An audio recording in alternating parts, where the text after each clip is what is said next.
Welcome everybody to another edition of TalkingWithHeroes.com talk show program. I am Bob Calvert, your host. Ron Link, behind the camera, retired Army Ranger, 20 years in the military.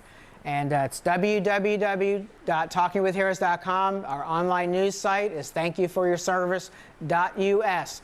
Daily updates from the troops in Iraq and Afghanistan and around the world. And as most of you know, we're still in Iraq. We are now at Camp Victory Base Complex in Baghdad. We're with the Maryland National Guard. And right now we're with the 2nd Advise and Assist Brigade, which is part of the 1st Infantry Division at Fort Riley and the 1st Battalion, 63rd Armored. And I find this very enjoyable because my daughter, as most of you know, enlisted in the Army 9 years ago. It took me by surprise. My son-in-law, 2 deployments, and they were both based at Fort Riley, and I lived by Fort Riley. So I'm honored to be here, always honored to be with the troops.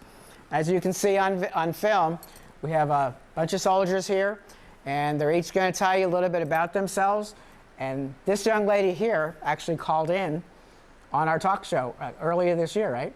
Yes, I did, Bob. Yeah. It was a great time. I appreciate that. Well, why don't you introduce yourself, tell them a little about yourself, where you're from, and how long you've served. Okay, my name is Captain Selina Tolonen. I have been in the Army for almost 5.5 years. I'm the Brigade Public Affairs Officer for 2nd Brigade, 1st Infantry Division, and love it, love it, love it. So is this your first deployment? No, this is my 2nd year-long deployment to Iraq. Okay, when was your first one? The first one was when the brigade was here last time, from October of 2008 to October of 2009. Okay, talk a little bit about the differences you've seen in terms of progress from one deployment to now. Well, last deployment I was working in communications.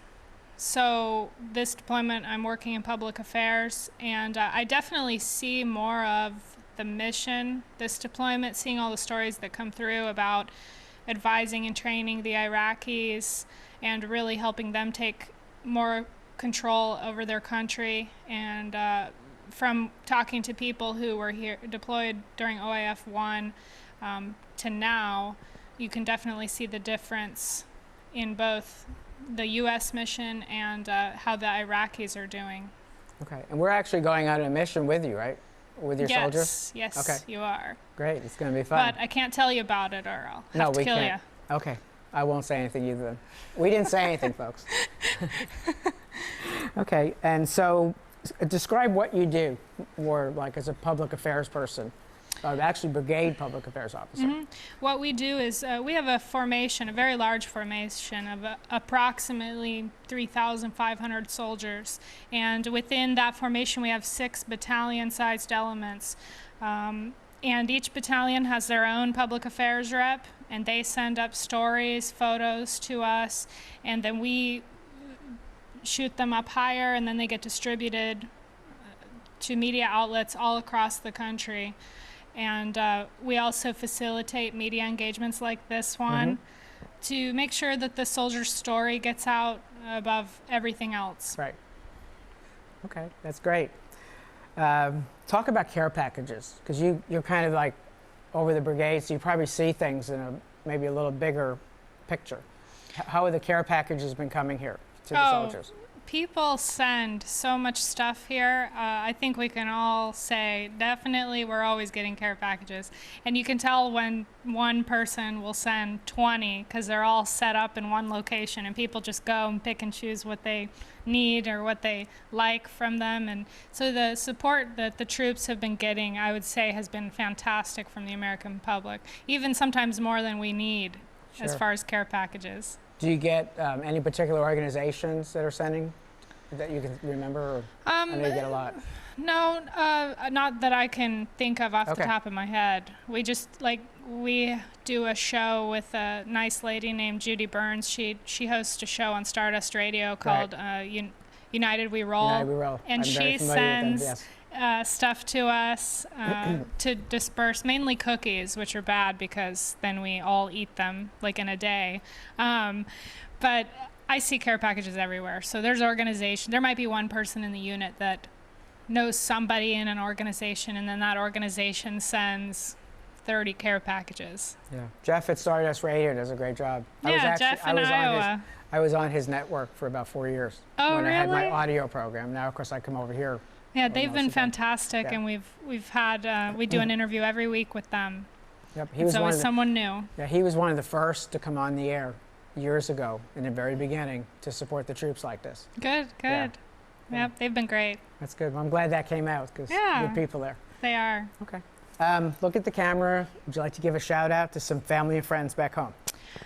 Sure. I'd like to give a shout out to my mom and brother in Niceville, Florida, and my best friend Leah and her family, and my best friend Rebecca and her family. My dad in Michigan, and Grandpa in Michigan. Great. Well, thank you for your service to our country. Oh, it's a pleasure meeting in person finally. Meeting you. Yeah. Yes. Thank you. Go ahead, sir. Hold the mic. How you doing? I'm Sergeant First Class Sergeant First Class Christopher Roberts, and I work at the Brigade Public Affairs as the NCOIC. Did not commission in charge. I work for Capt. Tolonen, so basically all my stuff is going to echo what she said. We do work for a brigade-size element. We produce probably over 300 products so far to date throughout this deployment, and we're getting ready to leave it in November. So we'll probably push out another 100 before then. And we're always busy. We're always working. We're working with media embeds closely with the MPAD, the 29th MPAD, who's basically shoots them over to us, and we knock them out of the park. So just like this one. And other than that, I like that expression. Other than that, I can't say this is my first deployment to Iraq. However, I have been deployed to Djibouti, Africa for a year, and also Bosnia. So I'm well-rounded. I worked 3 different jobs in 3 different deployments. So this is definitely very interesting. I've heard a lot of stories about how it was before. I have a lot of friends that have been over here multiple times, from 4 to 5 times. So they tell me it's nothing but great news over here for what we're doing. And they say the progress is just remarkable from the initial surge to just basically doing the job, providing the security, and just getting stability back over here, to the fact that the Iraqis right now are providing the stability, providing the security on their own.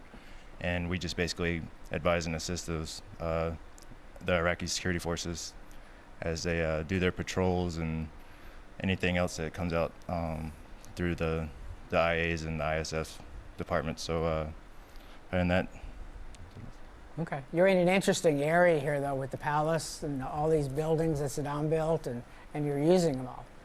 I mean, it's kind of neat being in them. I mean, the luxury that you see all the time is amazing. Yes, I mean, I haven't personally been in the palace yet. Oh, you haven't? No, Okay. I've seen all the photos. It's pretty. It is beautiful in there from the photos I've seen. I would like to get in there probably before I leave, if I can get unchained from my desk. Okay. Is that a message to the captain? Oh, stop. No, she's great. It would be no problem if I went over there. I just don't have the time really to do it right now. So. Yeah, that's one thing we like people to know back in America. You're not over here on a vacation. The hours you all work, very few days off, day after day, 120 or higher degree temperature. I mean, I don't know how you guys do it. It's tough, Bob. It's really tough. Me being redheaded and very pale skinned, I have to wear at least 70 SPF to even go out into the shade. Yeah. So I think I'm the only person here that could probably tan by moonlight. So it's really extra tough on me. Okay, sounds good. What about care packages? Have you been getting them personally, or more as the group? I've been getting a lot personally, not from any organizations. However, I have a lot of caring family members, and they've been really great of at least getting me two or three a month. So they've been on top. I have seen organizations, some people are, I guess, through Girl Scouts or whatever, somebody has talked to somebody, and then there's always somebody going to go pick up like 16 to 20 packages a month just to distribute out to the soldiers. So it's a really great system, whichever one it is in place. Okay, thank you. Why don't you give a shout out to some family and friends back home? I'd like to give a shout out to my wife, Amy. She's currently at Fort Riley, Kansas, waiting on my return. I'd like to give a shout out to my parents back in Jacksonville, Florida, where I'm from, and my wife's parents, who are from Long Beach, California, where I will be retiring. Sorry, Dad. Okay, thank you very much, and thank you for your service to our country. Good, sir. Why don't you introduce yourself? Staff Sergeant Justin Phemister from Sacramento, California. I got 6 years in the Army on my 3rd tour. On your 3rd tour. Okay. Why don't you talk a little bit about the differences between your previous deployments, maybe what year you were here too, and now, the progress you've seen. I first deployed in '04. I'd say the biggest difference is the professionalism in the Iraqi Army. They've gone from a ragtag group of civilians with AKs to nearly a modern army with a little bit of help from us. A lot of help from you guys. Yeah, a lot of help. Year after year after year, hundreds of thousands of you have come back and forth. That's right, sir. Exactly. Okay, and what do you do now? What's your... I'm the Assistant Operations NCOIC. I do a lot of paperwork. I also do our battalion's PAO work for Captain Tolonen here. And Public Recovery Officer, Battalion Historian, a lot of PowerPoint. It's exciting, let me tell you. Okay, talk about that, being historian, because before we came on the air, I heard a little bit about that. You're talking about your brigade, right? Battalion. Battalion. Talk a little bit about that. It's a tremendous amount of work. Our battalion has done numerous operations, endless amounts of training, and a whole bunch of advising and assisting the Iraqi Army and the Iraqi police even. So it's a lot of interviewing the command group and the guys that work up at staff and getting with the companies and getting their piece and integrating it all into a whole. And you know, going over old con ops, trying to figure out what the lessons learned were in case anybody goes back and wants to see what we did right or sometimes what we did wrong. How old is the battalion? The battalion, I don't know. I'm doing the current You're doing history. the current history. Oh, okay. How old is the I battalion? thought we were going to get some way back history. That's okay. That's cool. They're pretty old. Okay. That's cool. Talk about care packages. Have you been getting them personally or more as a group? Or? No care packages for me. So Right. if you're out there, Staff Sergeant Justin Phemister. But Don't try a it cool out. story is that some of our guys got care packages from the school and wrote them back and said thanks, and they've sort of become pen pals now. So that's pretty neat. Where's the school? It's in LA. It's like St. Elms Elementary or something. Yeah. Okay. I have some drawings and letters from a school in Colorado for one of the Colorado units I'm going to be with in Afghanistan, and other letters from another school in Florida.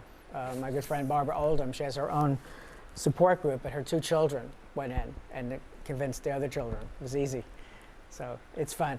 I know yeah. you really enjoy them. Right? The letters from the kids are great. Yeah. I mean, they have the most interesting things to say. You put them up on your walls, or? Oh yeah, definitely. Especially like, you know, the really good ones. Yeah.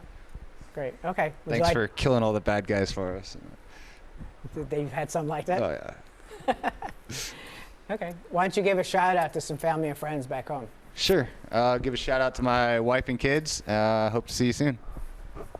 Thank you. Thank you for your service to our country. Pleasure meeting you.